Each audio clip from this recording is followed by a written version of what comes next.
hell's keeping him up there? I'll send someone up. Never mind. Take me up.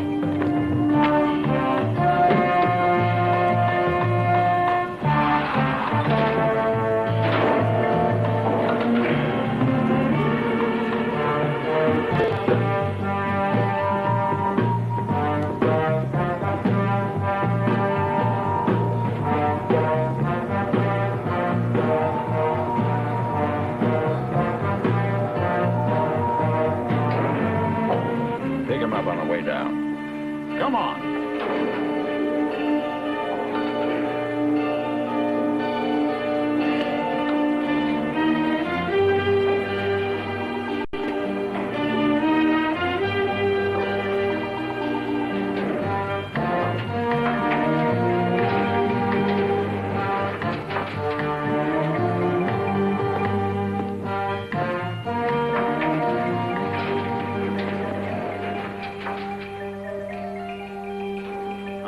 Talk to you.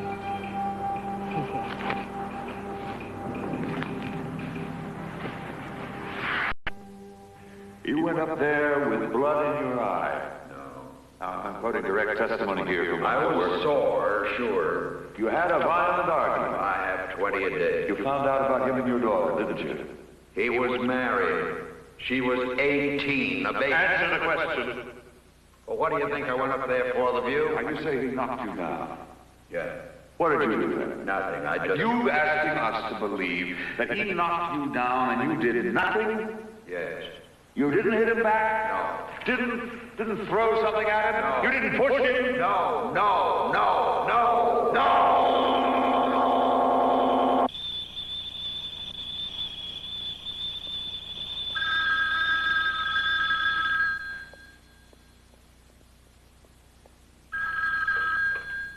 Fitzgerald residence.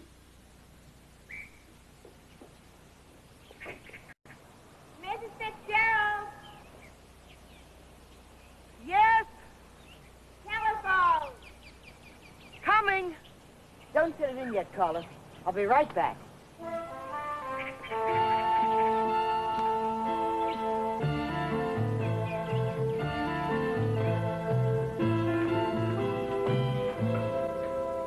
Hello, Frank. Listen, I sent those documents on to Washington. When? Are the police there? All right, don't answer any questions. Don't say anything till I get there. What's the address? I'll be there in 20 minutes. All right, Frank. Yes, I'll call her. Remember, nothing to anyone. Watch it, here she comes. Oh, Miss Fitzgerald. Hello, Sid. You got a client there? Yes. Can you give us a statement? Sure. What subject would you like? Crime and punishment? Just say I'm opposed to both. Oh.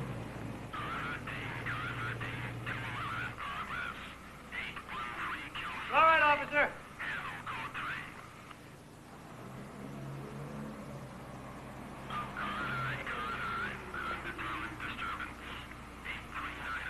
Miss Fitzgerald, your client's in that shack. Thanks, Sergeant. How's the new baby? Oh, getting fat and sassy. Cut his first tooth yesterday.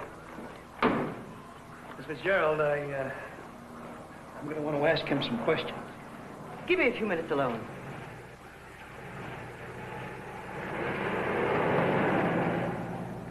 Do you have any identification? Ray Carson, ironworker, age 26. Brash. Cocky. Like no one ever walked steel before.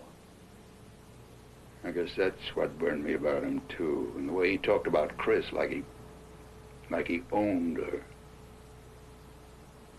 That sweet, open kid.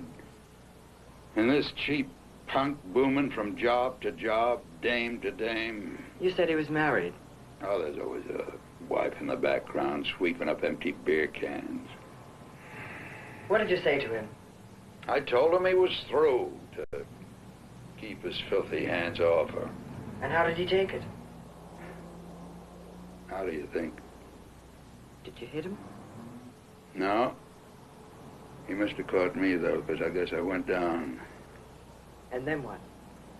I tried to get up. Or... I can't remember. Just can't we get out of here? I need a drink. Frank, did the police know anything about this, about Chris, about what happened up there? I don't think so. Any witnesses? I don't know.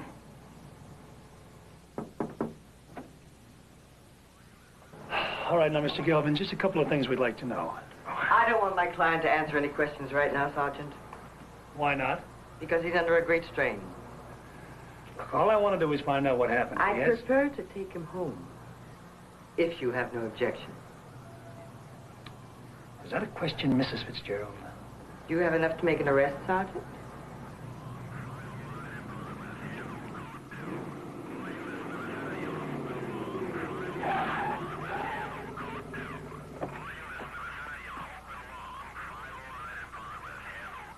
We can take my car.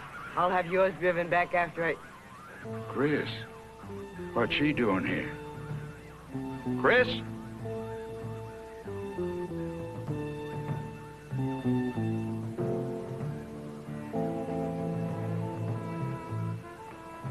Chris, wait! Let her go. Chrissy!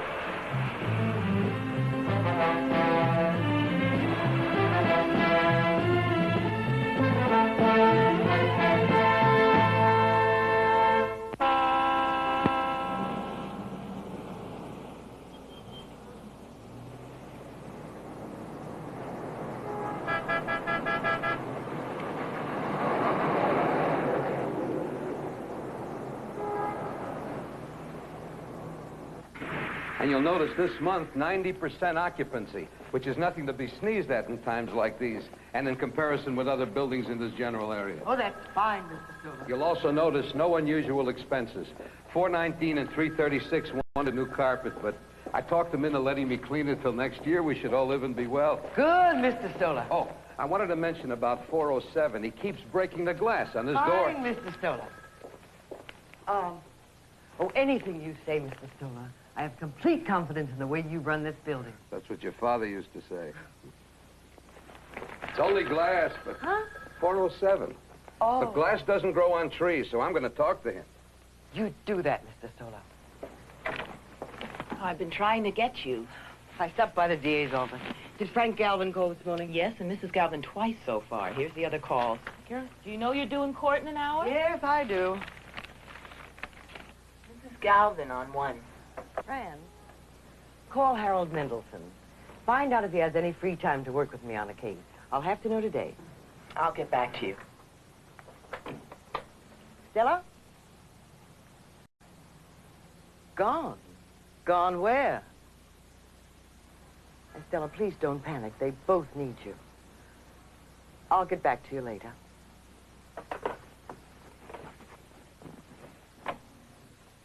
Fran, call Jack Mertz.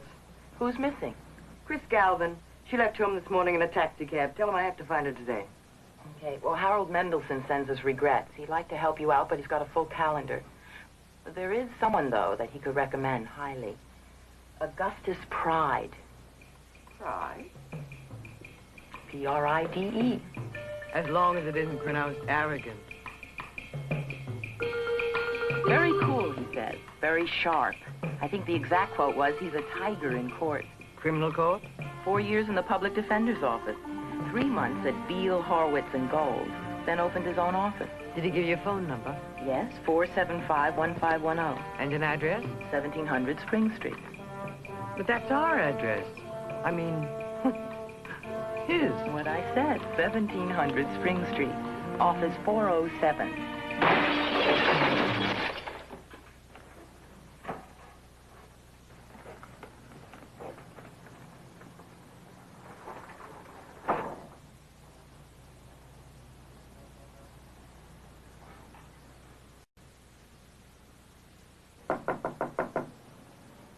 Mr. Pride, I'm Jessie Fitzgerald. I know. He already talked to me about that. Glass doesn't grow on trees, huh? I'm willing to stipulate to that. May I come in? Sure.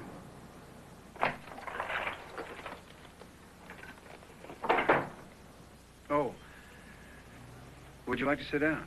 Thank you. Harold Middleton suggested I talk to you. He thinks very highly of you. Well, I don't know why. Did you win a case from him? Mm-hmm. 2. I figured that. He wouldn't have been impressed if you'd lost. He mentioned you were with Gold, Horwitz, and Beale. For about 20 minutes. It's a good firm. Big. Too big. I want to practice law, not diplomacy. How's your time? Busy? Oh, divorce here and embezzlement there, you know. How would you feel about a murder? Murder? You mean the Galvin case? Mm-hmm. Have they filed? Not yet, but there's every indication they will. What have they got besides a body? Motive, witnesses who'll testify to anger and intent, evidences of a struggle, and probably more they haven't told me about. How's your case? I don't know yet. Frank Galvin's been my client for 10 years. More. He's tough, difficult, high-handed, but he's honest. Sometimes to a fault. He tells me he's innocent. Of course. Mr. Pride, I'm winding a case in court, and I need some help on this one. Are you interested?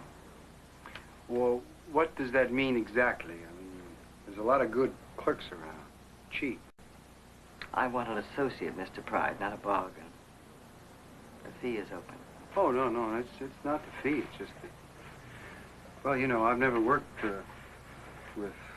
A woman?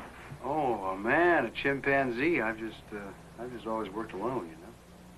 Why don't we both think about it? I've thought about it.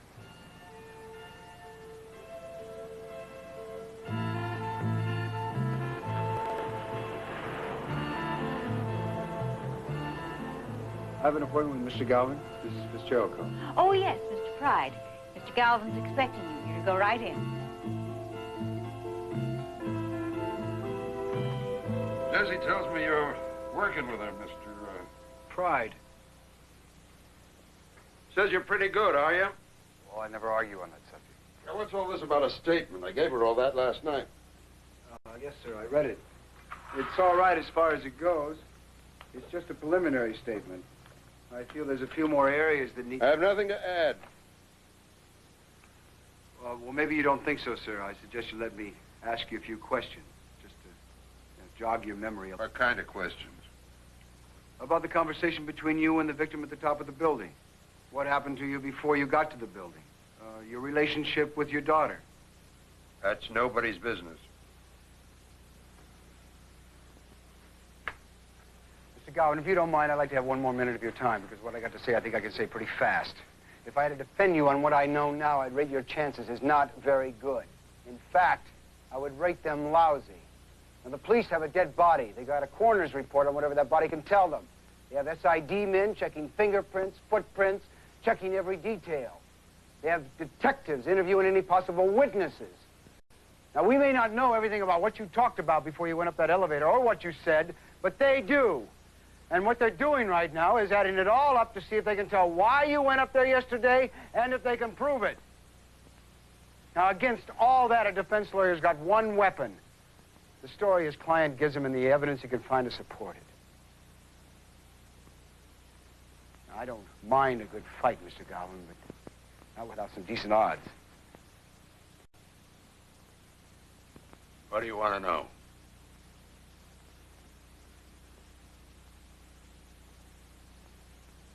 First, what you were thinking about when you drove over to see Ray Carson on the job. What difference does that make? Sometimes the difference between accidental death and murder. Now, you said you learned about your daughter and Ray Carson from your wife, and you went over to where he was working. What did you intend to do? Talk to him, see him?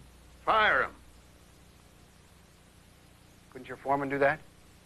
No, I wanted the pleasure of doing that myself. Why? To punish him? To hurt him? It was the end of the day. Everyone was coming down. Why didn't you wait for him? I did. How long? I don't know. What, a minute? 5 minutes? 10 minutes? What? When you're seething, you don't think about things like... What do you think about? That he's up there, alone, on an unprotected floor? No, that's not what I meant. Someone could have gone up there and told him you were waiting. Yes, but... But you prefer to go up rather than have him come down. What is this, some kind of third degree or something? No, Mr. Galvin, just the kind of questions the prosecuting attorney is going to ask you. Well, let's stop playing games. You're not the prosecuting attorney, and I don't need to... Yes? Mrs. Fitzgerald on 2. Hello, Jesse.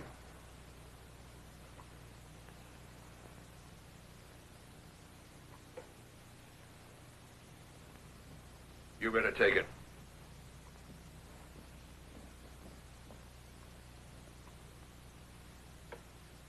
Yes? They just filed. Murder. You'll have to bring him in.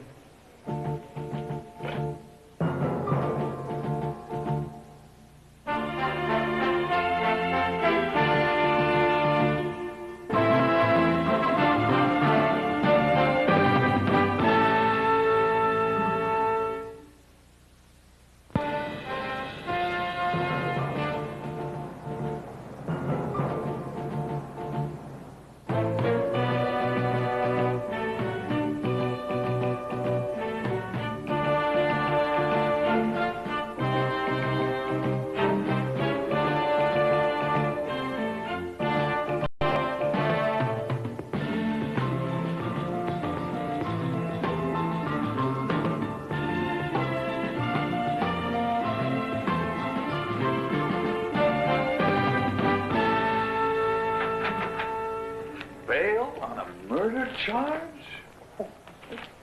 Mrs. Fitzgerald, you surprise me. Come on, Vincent. This isn't a murder one case. You haven't a prayer of premeditation.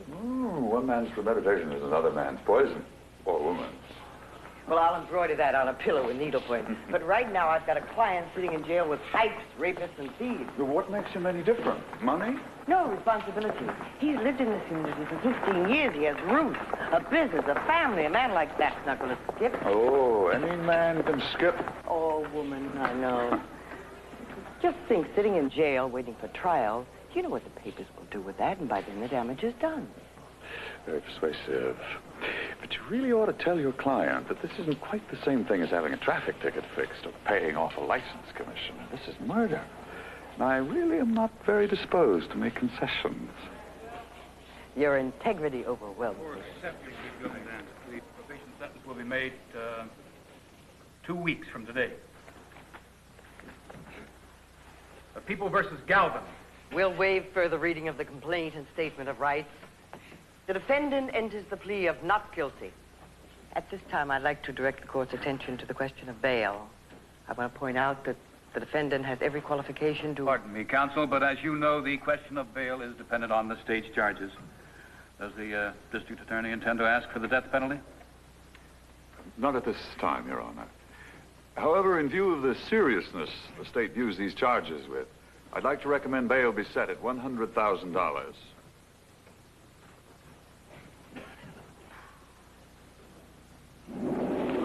Man, that's a lot of bread. You see our client, he didn't bat an eye. Just call up the bank, kid, and order up a cashier's check and fast, will you, buddy? Is that criticism or envy? Let's just say I'm not a member of the Frank Galvin fan club. What kind of witness will he make? Argumentative. Short fuse, lets himself get caught into damaging admissions.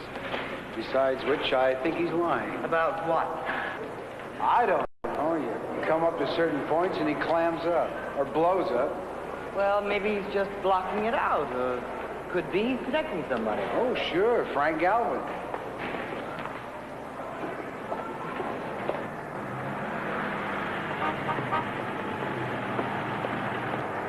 How about a cup of coffee? Sure. What's wrong with the place around the corner? There's a place across town. Passable coffee, but the service is interesting.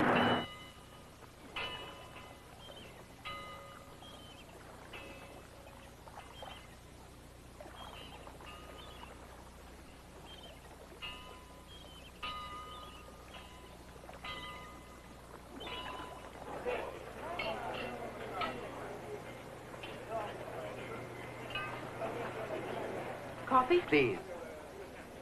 Chris, this is my associate, Mr. Prime. If they sent you to come and get me, you can just forget it. They didn't. They don't know where you are. And we could use some coffee. I make $62 a week take home, not counting tips. I don't have to take his money. I don't have to see him or talk to him. And I'm not going back, Mrs. Fitzgerald, so if that's what you came here for, you can just forget it. It isn't. That's your business. My business is your father and how to defend him. They've charged him with murder. I didn't want you picking up the papers and seeing it cold or have the police tell you. I don't want to talk to them. To anybody. Chris, this is not a private matter anymore. They're going to find you and they're going to ask questions. And your answers are very important to your father.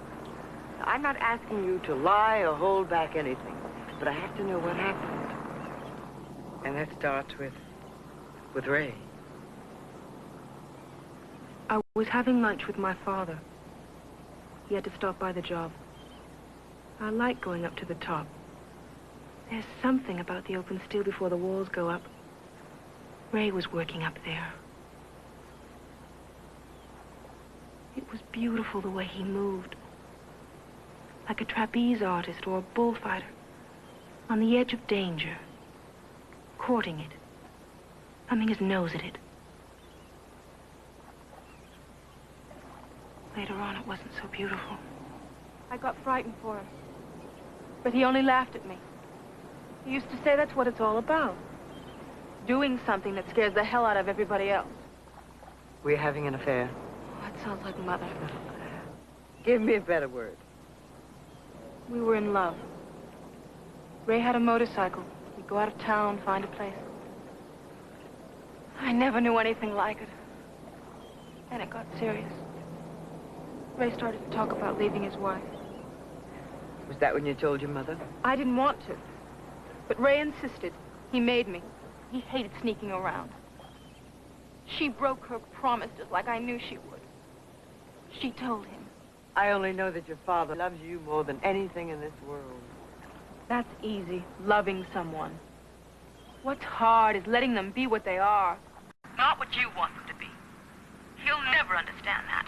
But, Chris, nobody denies that your father has very strong feelings. But you don't believe for 1 minute that he'd do anything to harm you or even Ray. He would have done anything to stop it. Cagle is going to have a ball with that. It's only an opinion. Yeah, a damaging one, his daughter's. She's a girl in a highly emotional state. And very appealing. To you, yes, I can understand that.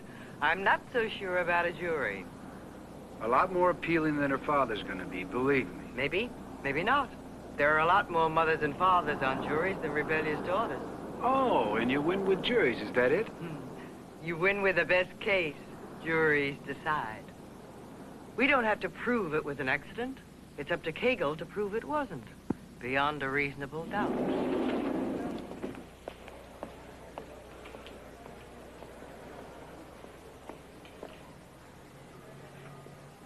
Oh, Counsel, finding everything you need?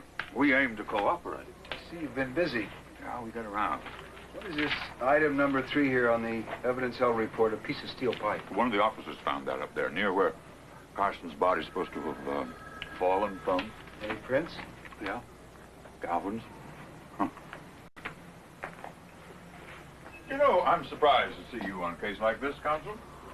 I mean, all those years in the defender's office, champion of the underdog and all that. I mean, that's not exactly a description of Frank Galvin, is it? Anyway, I thought you were going it alone. I am. Well, I suppose we all stoop to a little prostitution now and then. How are you getting on with the Portia of the Pacific? You mean Mrs. Fitzgerald? What, not Jessie yet? Oh, well, yeah, I suppose that comes a little later, along about the time when you find yourself carrying a briefcase and walking 2 steps behind. What's the matter, Cagle? Is she too much lawyer for you? It's funny, I was just going to ask you that.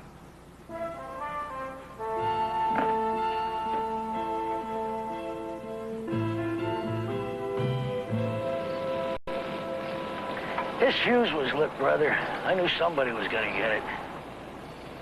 You see anything that went on at the top? Anybody? Ask the police, huh? Hey. How long was Ray Carson on this job? Since it started. About 5 months. Well, did he report sick or dizzy, anything like that? Forget it, huh? Ironworkers are the prima donnas of the building trade. If it's a windy day, they don't go up. 2 drops of rain on a piece of paper and it's no dice. Yeah, but not Carson. Couldn't keep him down. 30 miles an hour's got to be blowing, and this clown wants to go up. Come on, Obie says to me, you ain't afraid of a little breeze, are you? So I told him, you got to be out of your skull, man. That little breeze could blow us to Glendale and back. And I ain't risking my butt for no Galvin Construction Company just so some fat cat can buy a spoiled kid one of them imported Italian cars. Did you know what was going on with Ray and Chris Galvin?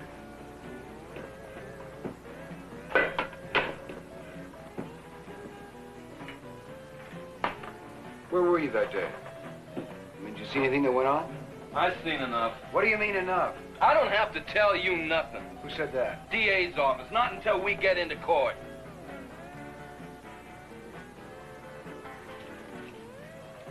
Terrific. Hey, Scheisse. Hey, you lawyer! I'll tell you one thing. If Ray Carson ever looked at that goggle-eyed kid, it was because she was the boss's daughter and he got his kicks playing with fire. So he winds up splattered all over the pavement, and Galvin's home free, paying jokers like you to keep him that way. Well, you just wait till I get on the stand, hot shot, then watch him sweat.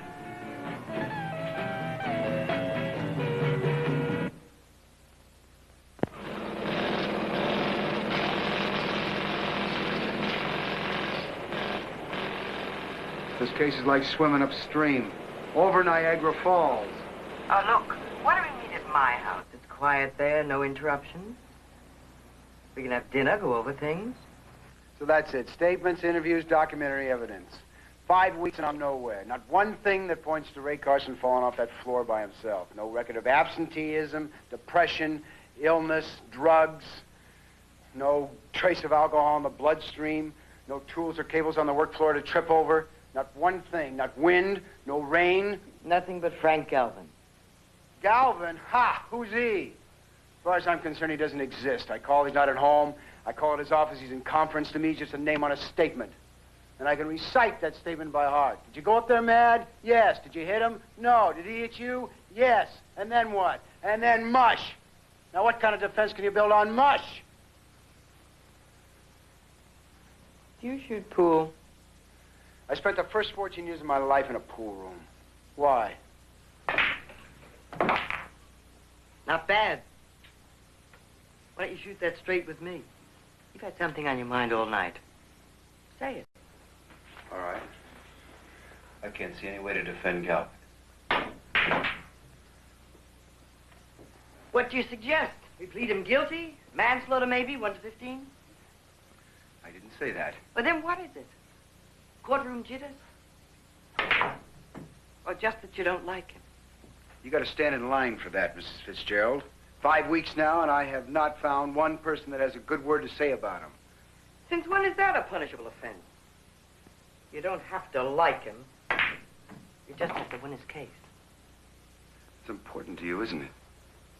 Isn't it to you? When I believe in what I'm doing, yes. What kind of sentimental slop is that? You've defended shills, panders, crooks, everything on the book. That's right. No matter what he is, everyone has a right to a decent defense. Well, then why is this case different? Because Frank Galvin hasn't even got the honest excuse of being a bum. He's a cold-blooded bully who's browbeaten his wife, alienated his daughter, his employees, anyone that's had anything to do with him. Except for some reason I can't understand you. Or is it just that money can buy anything?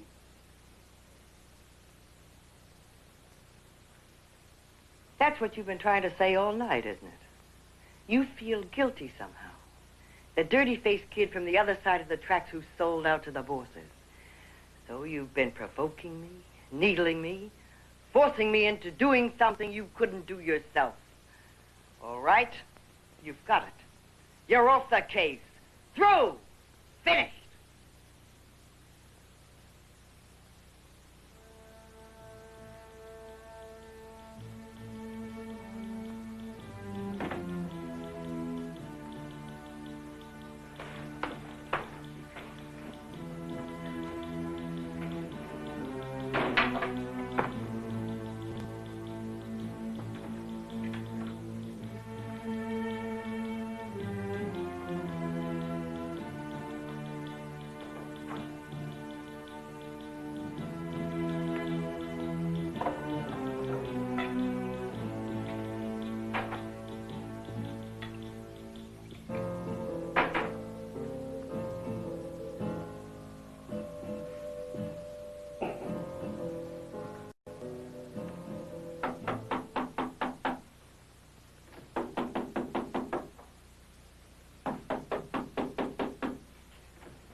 Ray.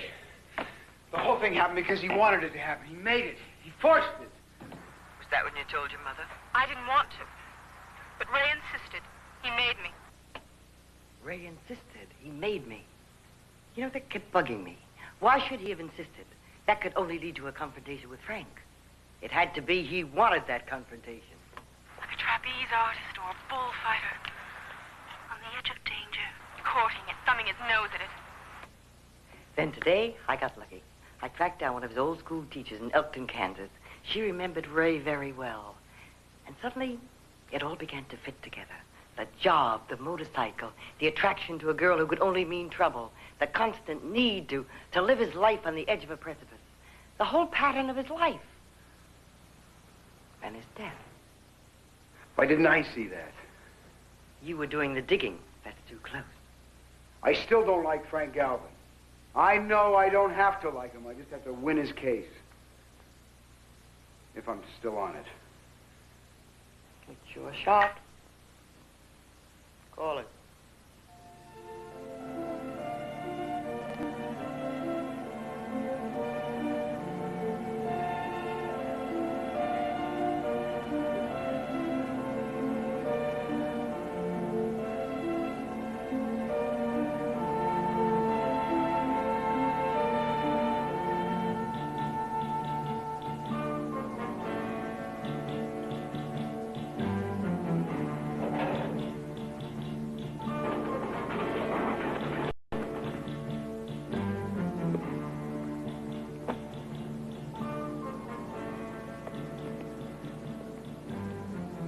Why is it the closer to heaven you get, the more insecure you feel?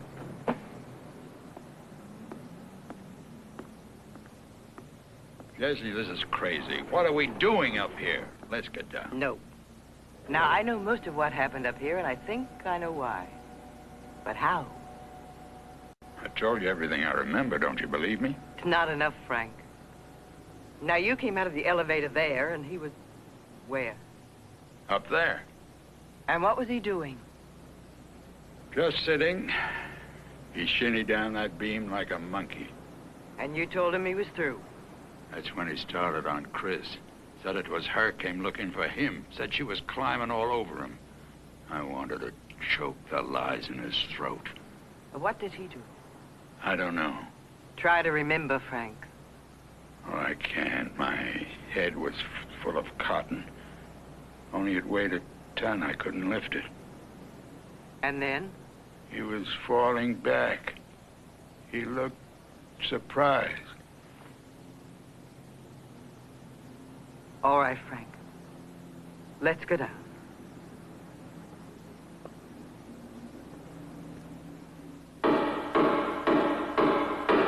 Department 120 Superior Court, State of California, County Los Angeles is now in session. The Honorable Randall E. Berkeley, Judge, presiding. Dr. Mitchell, was there anything else that could have contributed to death, other than the fall itself? Yes. There was evidence of multiple traumatic injuries to the head due to blunt force. Could that force have come as the result of a blow from a blunt instrument, such as this? It's possible. I'm referring to a section of pipe previously marked People's Exhibit Number 2, found by a police sergeant near the scene of the struggle. Objection. The prosecutor hasn't established that there was a struggle. Sustained. The jury will disregard any reference to a struggle. Would such traumatic injuries to the head have happened as a result of the fall itself? Judging from the position in which the body was found, that's highly unlikely. Thank you. Your witness. Dr. Mitchell, you said that a blow to the head could have been delivered by a piece of pipe like the one the prosecutor just showed us. Yes? I have a police photo here taken of the side of the building where the deceased fell, with the angle of the fall diagrammed by one of their experts. Now, Dr. Mitchell, do you see protrusions sticking out of the side of the building? I see several, yes. Well, if the head of the deceased hit any one of these on the way down, it could cause the same kind of blow you're talking about. It's possible. Thank you. And you clearly saw this in Galvin's hand? Yeah, after the elevator stopped. He had it in his right hand, and I tell you, he meant business. Objection, that's an opinion. You're damned right that's an opinion. Sustained. The elevator stopped. Did it pick you up? No. Why was that? Because Mr. Galvin was in one big hurry. Thank you. That'll be all. Do you wish to cross-examine, counsel? Not at this time. Witness is excused. The state calls Christine Galvin.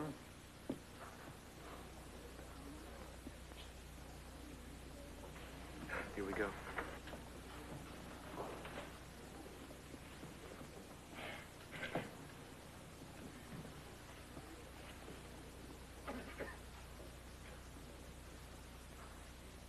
Let's just consider one thing, Miss Galvin. You were afraid to tell your father about you and Ray Carson. Yes. I knew he'd be very angry. He'd been very angry on other occasions. Yes. You were afraid that anger might erupt into physical violence. Objection. Counsel is trying to lead the witness. Sustained. On the afternoon of June 19th, you spoke to Mrs. Fitzgerald on the phone. She told you there'd been trouble at the Sunset Building. Is that correct? Yes. What did you do then? I drove over there. I didn't hear that. Would you speak up, Miss Galvin? I drove over there. I saw the police. Then I found out it was Ray. And your worst fears were confirmed? Objection. Sustained. Miss Galvin, is it a fact that you no longer live in your parents' home? Yes. When did you move out? The morning after the... On the 20th of June? Yes. Have you talked to your father since? No. Now, that seems a very bitter estrangement. Is it because you think he had something to do with Ray Carson's death? Objection. Sustained. Your witness, Cobb. Chris, is Frank Galvin your natural father? No.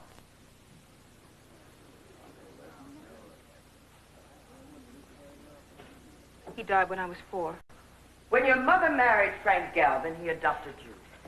And he's the only father you've ever known. Yes. Has he been good to you? By that I mean, has he given you a good home, education, advantages? I never said he didn't. I know that. Did he spend time with you? Was he interested in you? I guess so. So that these angry disagreements were mainly about independence. Is that a good word? That'll do. Did he ever strike you? No. Chris, I want you to take as much time as you need to think before you answer this. Did you ever see your father resort to physical violence with anyone? Or did you ever hear that he had?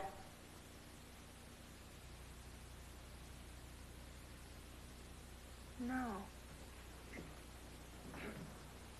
Would you say your father is a man with strong moral views?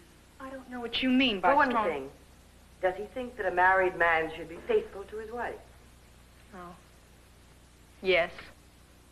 Do you think that kind of morality is wrong? It isn't a question of right or wrong. It's not important. Loving someone doesn't have to do with marriage and laws. Did Ray Carson tell you he was in love with you? Yes. Did he talk about marriage? Yes, but it didn't matter. I would have gone on the way we were. But Ray was the one who insisted you tell your parents about this relationship. Is that right? Yes. Well, didn't you warn him that your father might react very strongly against this? That he might try to stop this relationship? Yes. But he still insisted. Yes. Then Ray Carson was not surprised when your father appeared at the top of that building. As a matter of fact, he'd have been very surprised if he hadn't appeared. Objection. That calls for an opinion by the witness. Sustained. Defense calls Mrs. Lillian McWhorter. Raise your right hand. You solemnly swear to tell the truth, the whole truth, and nothing but the truth, so help you God? I do. State your name and spell your last. Lillian McWhorter. M-C-W-H-O-R-T-E-R. And in the school yearbook, they named him the boy most likely to explode. Well, that's a new one. Well, I ought to explain. Yes? At the 4th of July picnic, you know cherry bombs, how you light them, throw them down on the ground, and they explode? Not Ray's. His always went off in the air. Why was that? Because he held on to his till the last possible second.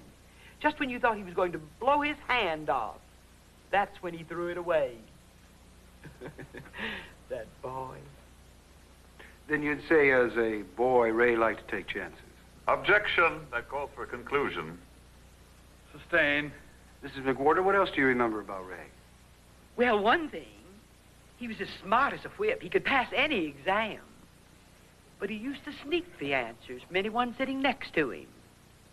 It was as if he was always testing to see how far he could go without getting caught or punished. Or hurt? Yes. Thank you. You're with us. Oh, Mrs. McWhorter, certainly in 30 years of teaching, you must have come across quite a few boys, normal, healthy boys, who held on to firecrackers too long or tried to get away with things in class. Wouldn't you say that there'd have to be much more bizarre behavior than that to qualify as in any way abnormal? You mean like the snake? The snake? Yes. All the other kids had dogs and rabbits. He had a pet snake. Well, I seem to remember having a little pet garter snake myself. This was a rattler. He kept it in a glass cage, and he used to tease it so it would strike Thank you very much, Mrs. McWhorter. You may step down. That'll be all. Defense calls the wife of the deceased, Mrs. Ray Carson. Raise your right hand. Solemnly swear to tell the truth, the whole truth, and nothing but the truth, so help you God. Be seated, please. State your name and spell your last. You were married how long, Mrs. Carson? 6 years. Did you know about your husband and Chris Galvin? Yes. Was he aware that you knew? We didn't talk about it. Did you think it was serious? No. Why? They never were. Then your husband had other involvements. How many? 2? 3? More? More. Did you find it difficult to live with him, knowing that? When you're married to a man like Ray, you don't let it bother you. You say a man like Ray. What do you mean by that? I object. Counsel is leading the witness into discrediting her own husband. And I object to Mr. Cagle's objection. He's using it to coach the witness into a position he wants her to take. The witness can take any position Come she on, wants, Your Vincent, Honor. that's a pretty This dirty whole line of trick. questioning is Your irrelevant, Honor. Your Honor. The deceased patterns of behavior have a direct bearing on the issues involved. All right. I'll allow it subject to motion to strike if it appears to be irrelevant. The witness will answer the question. I know that talking about any of this isn't easy. But you were married to a man for 6 years. No one knows him better than you. I assure you it's no disloyalty to him if you answer my question. You said a man like Ray.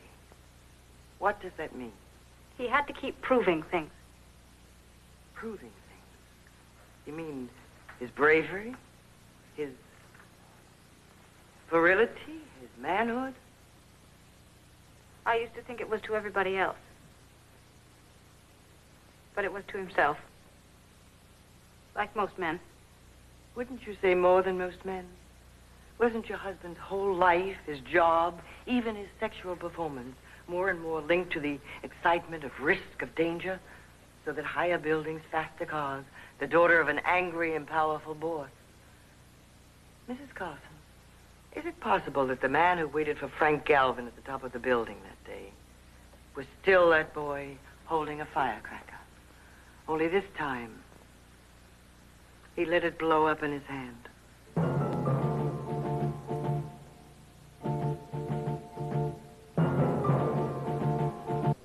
I thought it went pretty good. That's what bothers me. He's too relaxed. Who, Kegel? It's not his style. Even that fight today, he just went through the motions. Yeah, well, maybe he's mellowing. What are you going to do? Go home, work on my closing argument. You got to eat? Come on, I've got a grateful client in Chinatown. He's paying me off in chicken wonton. Hold it! Well, glad I caught you both. I want to talk to you. It's a very interesting line of defense you're taking out there. The victim is the aggressor is the victim. That's very original. Frank Galvin, peace-loving citizen, benevolent father and friend. That's marvelous. You really think the jury's going to buy that? Why not? I intend to start tomorrow's cross-examination with this. In 1946, under the name Eddie Geist, Frank Galvin was convicted of extortion and served 3 years of a 10-year prison sentence. Seems all yet. Obviously, your client neglected to give you his full biography. None of this was in the file when I saw it. You know we can move for a mistrial? Are you accusing me of withholding evidence, Counselor? The fingerprint check I saw was clean. Under the name Galvin, it was clean. But 2 days ago, I got a call from Chicago. Someone had seen his picture in the paper and identified him, so we ran another check. Now, nothing in the book says I have to give you evidence before I know about it. I'm not that cooperative. Now, look, I have what I think might be a helpful suggestion.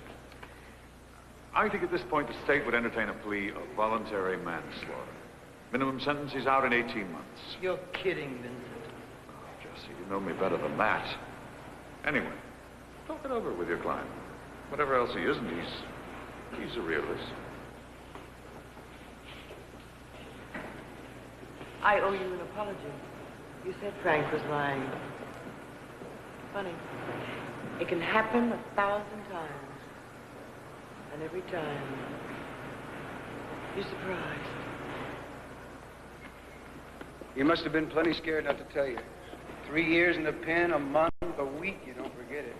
You try, but you can't. I know, I've been there. An old-time switch, isn't it? Me explaining Frank Galvin. Life is full of surprises. What are you going to do?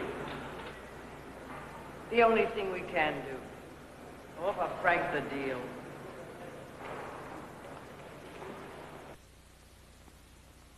A street corner punk who thought it was smart to pack a gun, squeeze nickels and dimes out of a bunch of scared rabbits. You looked into their eyes and you forgot how scared you were. And that gun filled more than your hip pocket. Made you bigger, braver, smarter. Till you're in jail. Then you're nothing. Dirt. Less than human. 3 years. In there, it's 50. I came out without a dime or any hope till I met Stella. Oh, I never kidded her. I told her what I'd been and what I wanted. First, I just wanted to breathe in air. Look at a tree. And then I wanted a job. Any job. Any place that'd let a con through the door. All these trimmings, that came later. A whole lot later. I don't know, maybe I'm still trying to prove I'm bigger and smarter. Anyway, I'm richer. So that's about all there is to that, and why I didn't tell you or Chris or anybody. I'm not trying to cop out. I just know one thing. I'm never going to sit in a jail again. Then we'll tell Kegel no deal. I'm glad. Tomorrow. He is going to spill all this in court. You can't stop him. Under the law, it's admissible, Frank. Under the law. What are my chances? There are no guarantees, Frank. We've built a good case, but it's your word they have to believe. The word of a felon? No. The word of Frank Galvin.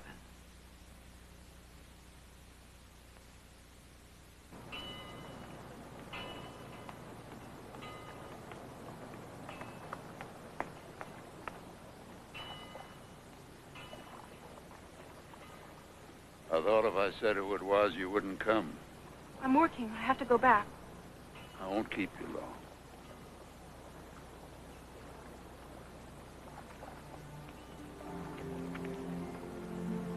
I'm going away.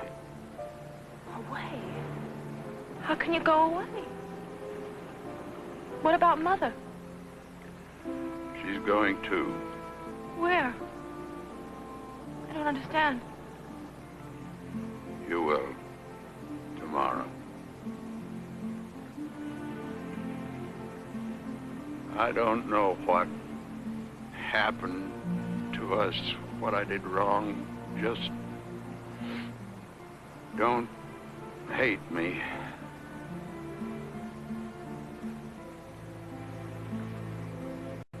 Don't hate yourself.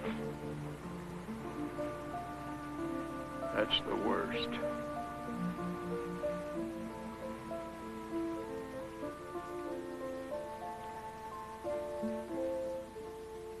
What else did he say? Chris. He said that life was too good to spit in its eye. I don't know what to feel anymore. I'm all mixed up. Chris, help me. Did he say where he was going? No, but I think he's taking his plane.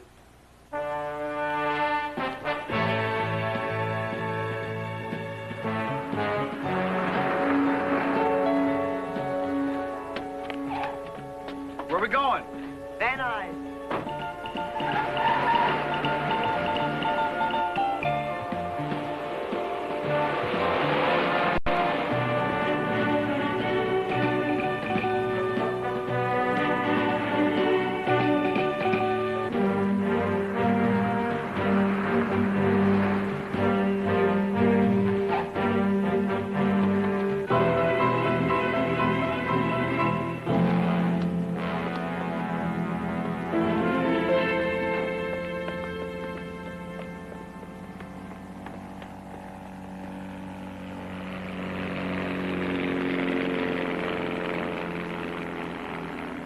Stella.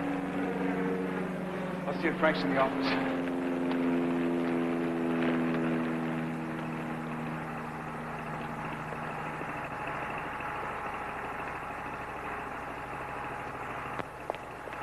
Stella, do you know what you're doing? Frank knows. And you're gonna let him? It's what he wants. I love him, Jesse. Well, that doesn't mean denying what you feel. Sometimes it's more important to say, no, you're wrong. I can't do that. I can't tell him to go back to prison. How do you know he'll have to? I'm not going to take that chance. Frank, if you get on that plane, you'll be violating your bond. They'll issue a bench warrant for your arrest. You'll be a fugitive. My book, I'll be free. For what? A life on the run always looking over your shoulder? We'll survive. Survival isn't enough. Let's go, Steve. Frank, you know what you're doing. You're throwing away 30 years. Hard years, Frank. Good years. Tomorrow, a man is going to blow those years sky high by asking one question. Have you ever been convicted of a crime? What kind of a rotten system is it makes a man pay and then blackmails him the rest of his life? What do you want me to say? That it's perfect? No injustice, no inequities? I spent 20 years in it. I've been disappointed, frustrated, angered. But I wouldn't want to live in a world without it. It's too good to spit in its eye. What about Chris? She'll be taken care of. I've seen to that. And your fee, make it as big as you want. You'll get it. I didn't mean... You never mean, do you? You pay for everything. I don't need any advice from you. You don't need anything from anybody because you're still a punk, Galvin. A gutless hood. You better run, man. You better run and fast.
early. Well, you got a bomb to drop, you may as well do it on time.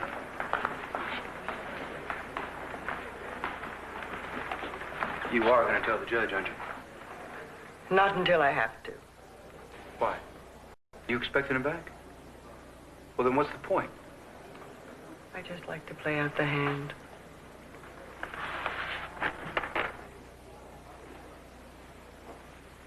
Please rise. Department 120, Superior Court, State of California, County of Los Angeles is now in session. The Honorable Randall E. Berkeley, Judge presiding. Please be seated and come to order. And Mrs. Fitzgerald. Your Honor, our client seems to be late. Mrs. Fitzgerald, I travel the freeways the same as everyone else. I don't see why we cannot start on time. I appreciate that, Your Honor. There's no answer at his home. I can only assume he's on his way. However, there's a matter of some importance that we'd like to discuss with you and opposing counsel in chambers. Very well. There'll be a recess of 10 minutes. A felony over 20 years old, it's ancient history. A felony is never ancient history. What is counsel saying? Once a thief, always a liar? What we're concerned about is the prejudicial effect on the jury. Mr. Pride exaggerates. Then why did Mr. Cagle offer us a settlement yesterday? Your Honor, I suggest that my eminent opponent isn't seriously What do you arguing mean this I'm not issue at all. I seriously think our arguing client this issue? doesn't intend to show up, and she knows it. Is this true, Mrs. Fitzgerald? If that was the case, Your Honor, we'd be asking for a mistrial. Mrs. Fitzgerald, you know the gravity of withholding any information you may have in relation to your client? I'm aware of that, Your Honor. With a prior felony, there may be some danger of prejudicing the jury. I don't like it. I've never liked it. But with the present law, I have to admit it. Now, I will take special pains in instructing the jury. Do you understand that, Mr. Cagle? Your Honor, if the defendant fails to appear, it's really academic, isn't it? As for mistrial, counsel, forget it. I'm sorry, Your Honor, but Mr. Fitzgerald's client asked me to interrupt. My client? Mr. Galvin. He said to make his apologies. He took the wrong turn off.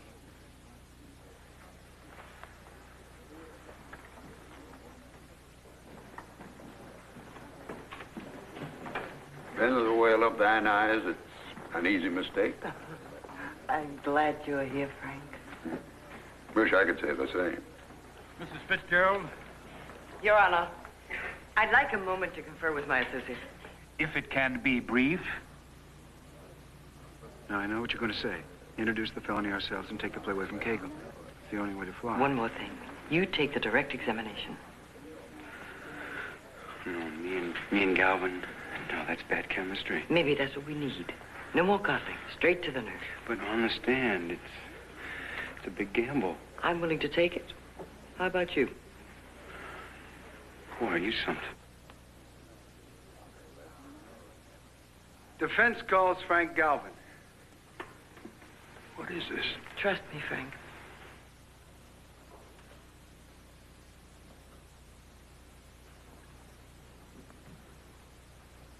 Raise your right hand, please. Do you solemnly swear to tell the truth, the whole truth, and nothing but the truth, so help you God? I do. Please be seated. State your name and spell your last. Frank Galvin, Galvin. Galvin, is that your true name?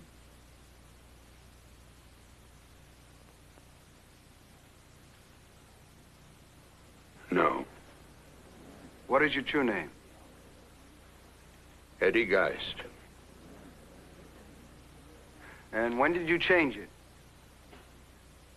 When I was 24. Why? I spent some time in jail for a felony. What felony was that? Extortion. Since then, you've lived under the name of Frank Galvin. Yes. And have you ever been in any kind of trouble since? No. Now, Frank, will you please tell the jury exactly what happened on the afternoon of June 19th? I drove over to the job. I was sore, I don't deny it. I waited down below, I don't know how long. He was still up there. I couldn't wait any longer, so I got in the elevator and went on up. Excuse me, Frank. At that time, did you have a piece of pipe in your hand? Yes. Do you remember what you did with it? When I got out of the elevator, I threw it away. Why? I was afraid I might have used it. Go on, Frank. Well, he was up there like he was waiting for me. I told him he was through. He laughed. He said that wouldn't keep Chris away from him. He said things about her. I couldn't listen. I grabbed him, but he got me first. I went down. And did you get up? Frank, did you get up? No. Why not? I don't know. He struck you, knocked you down, you didn't get up. Why not? You're not through, Frank. Answer my question. Now, why didn't you get up? Will you answer me? Say it, damn it! Say it! I'd had enough. I wanted to quit. I'd fought all my life. I was sick of fighting!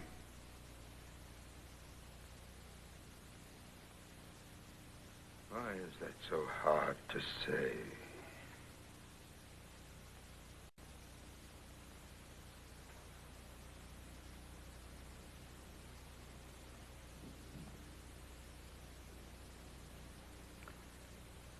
And Ray, did he let you quit, Frank?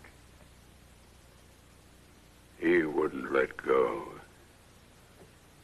It was like he was high, not on drugs, on his own juice. Come on, get up. Come on, old man, get up. Up on your feet. Come on, get up. You asked for it. Come on, get up. Get up and fight. Afraid to get up? Afraid to show me how tough you are? Come on. You're yellow, old man. You're yellow right through. You were going to beat me up. Come on, let's see you do it. Come on. Not over there where it's nice and safe. Out here where I live. Out here where it's... 2 men alone. 2 men alone. 2 men alone. 2 men alone. 21 stories up. One of them is here to tell us most dramatically his version of what happened on the afternoon of June 19th. The other one, unfortunately, is not here. But ladies and gentlemen of the jury, he has those who will speak for him.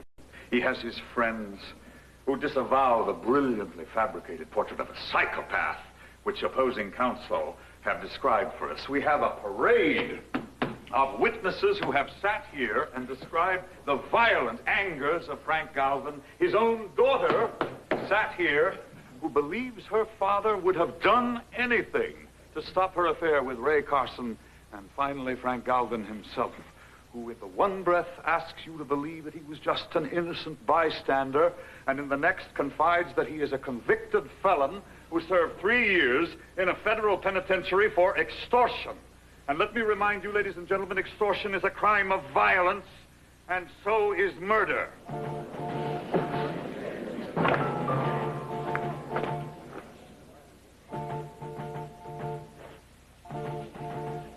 And in just a few minutes, you'll retire to consider your verdict.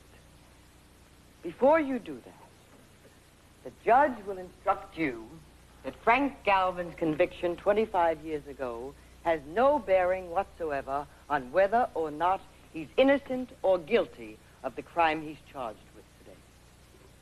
The judge will tell you to forget that conviction. It's the law. But can you do that? I'd like you all to close your eyes for just a minute. Please, just close your eyes. I'd like you to think of anything except a horse, a blue horse. Do not think about a blue horse.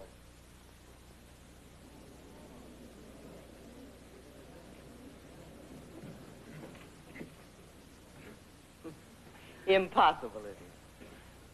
Just as it's impossible for you to erase this damaging knowledge about Frank Galvin's past from your mind.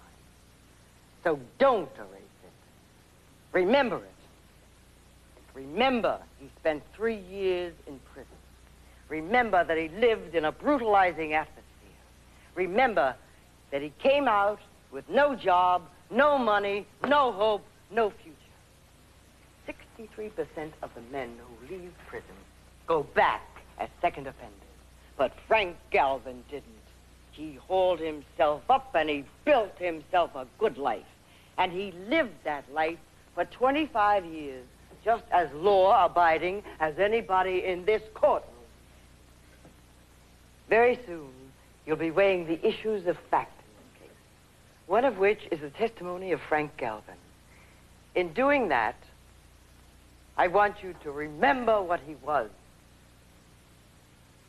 and appreciate what he is. With those words, attorney Jessie Tate Fitzgerald ended her closing argument in a Los Angeles Superior Court today. The jury retired to deliberate and returned in a record 50 minutes to acquit Los Angeles building executive Frank Galvin of the charge of murder. Our reporter, Carmen Garcia, was at the county courthouse when Galvin came out of the courtroom. Oh, Mr. Galvin, I'd like to have a statement, please. Just before you go home, congratulations. Thank you. Mr. Galvin, how do you feel? I feel great. I feel like I've just been handed my citizenship back. What are you going to do now? Congratulations, Frank. I know, thanks. Go home, maybe out of... No. We're going to go to a little place across town and have a cup of coffee. Is there anything to say, Mrs. Galvin? Hey, here's Mrs. Fitzgerald. Oh, my Mrs. Fitzgerald, please, could we have a statement, Mrs. Fitzgerald? I said it all in court. Was it one of your tougher cases? Well, they're all tough, but this time I had some great help. What's up next? A commercial, I'm sure. The news of the day will continue with sports and the weather and a special report from our Washington correspondent following station identification.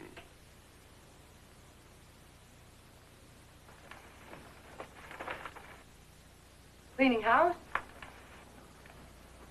You left in a big hurry. I wanted to catch you on the instant replay. Sorry you missed Cagle's parting shot. Delivered with all his usual charm and grace, all adding up to the admission that the best man had won. You're a first-rate lawyer. But you know that. It's part of what makes you good. If I didn't know better, I think you were setting me up for a touch. We never did discuss that fee, did we? Oh, don't worry. I'll bill you. Any cases coming up? 200,000 crimes in L.A. alone last year. The odds are with me. I thought I might call on you again. Sure. Well, if you ever want to borrow a law book or a cup of sugar, you know where I am. Top floor. Thank God. See you.